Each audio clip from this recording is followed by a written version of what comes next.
അരികില്ലണയാൻ കൊതിച്ച് ഞാനെന്നു പാടിടേ N ഗീതം കേട്ട് മുഹിപ്പുകളെല്ലാം തേങ്ങിടേ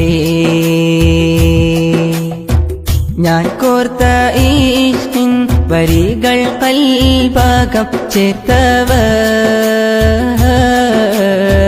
പലരും മദീനയിൽ എത്തി ഞാൻ മാത്രം ബാക്കിയാ ആതിരാമുല്ലകൾ പൂവിട്ടു നിൽക്കുന്ന പാരിലെ സ്വർഗമാണിന്റെ മോഹം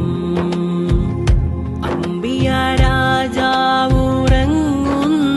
മണ്ണിന്റെ ദ്വീപിനായി തേടുന്നിതെന്റെ ദാഹം പാതിരാമുല്ലകൾ